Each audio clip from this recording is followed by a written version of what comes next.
श्री शिवाय नमस्तुभ्यम। जय माता दी। आप सभी को नवरात्रि में जो भी हम कलश की स्थापना करते हैं और कलश के ऊपर रखे हुए नारियल की पूजन करते हैं, तो विसर्जन के समय हमें नारियल का क्या करना चाहिए, इससे जुड़ी जानकारी आप इस वीडियो में प्राप्त करेंगे।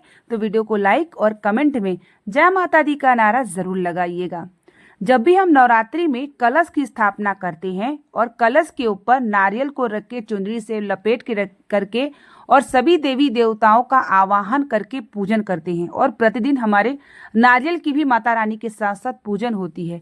ऐसे में विसर्जन में बहुत सारी दुविधाएं होती हैं कि हमें क्या करना चाहिए। तो देखिए, विसर्जन के समय जब भी नारियल का कलश का विसर्जन करते हैं तो बहुत सारे घरों में नारियल का भी विसर्जन होता है, और वहीं बहुत सारे घरों में उस नारियल को फोड़ के कन्याओं में भी बांट दिया जाता है, और बहुत सारे लोग इस नारियल को अपने तिजोरी के स्थान पे या धन के स्थान पे भी रखते हैं। तो आपके यहाँ जिस प्रकार से यह कार्य होता हो नारियल को, वो कार्य आप कर सकते हैं। आप चाहे तो इसे जल में भी प्रवाहित कर सकते हैं, आप चाहे तो इसे कन्याओं के रूप में भी बांट सकते हैं, सबको दे सकते हैं। और या तो आप जो भी अपने मंदिर में रखते हो या जिस स्थान पे रखते हो, 6 महीने तक अगली नवरात्रि आने के बाद फिर इस नारियल का आप जो भी कार्य करते हो तो वह भी कर सकते हैं। लेकिन 9 दिन तक जब हम कलश की पूजन करते हैं तो साथ में नारियल की भी पूजन होती है।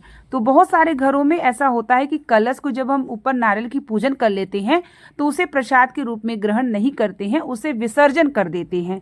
जैसा कि हमारे यहाँ भी कलश के ऊपर रखा हुए नारियल का विसर्जन हो जाता है, लेकिन वहीं बहुत सारे घरों में रखे हुए कलश के ऊपर फोड़ के उसे कन्याओं को प्रसाद के रूप में दे देते हैं। तो देखिए, कन्या भी हमारी देवी स्वरूप होती हैं, और आप अगर कलश के रखे हुए नारियल को फोड़ के कन्याओं को बांट देते हैं तो वो सीधा देवी को ही प्राप्त हो जाता है।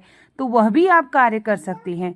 और जैसा भी आपके घर में कलश के ऊपर रखे हुए नारियल का किया जाता है कार्य, आप उस प्रकार से कर सकते हैं, और नहीं तो आप इसे किसी बहते हुए जल में भी प्रवाहित कर सकते हैं। तो आप जिस तरीके से कलश के रखा हुआ जो जल है उसको हमें पूरे घर में छिड़काव करना चाहिए। बचे हुए जल को तुलसी में या नीम के वृक्ष में हमें डाल देना चाहिए।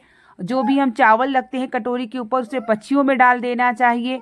जो भी हम जौ उगाते हैं उसे हमें जैसे किसी गमले में या किसी वृक्ष के नीचे थोड़ा सा अपने घर में भी आप रख सकते हैं अपने धन के स्थान पे। तो ऐसे आप विसर्जन की सामग्रियों को इस प्रकार से आप कार्य को कर सकते हैं। तो जिस तरीके से आप करते हुए आए हों या आपके घर में ऐसा होता है, क्योंकि सबके घर में अलग अलग प्रकार के नियम होते हैं, तो अलग अलग नियम भी होते हैं, मान्यताएं भी अपनी अलग अलग होती हैं। तो आप उस हिसाब से विसर्जन का जो है नियम अपना सकते हैं और कर सकते हैं।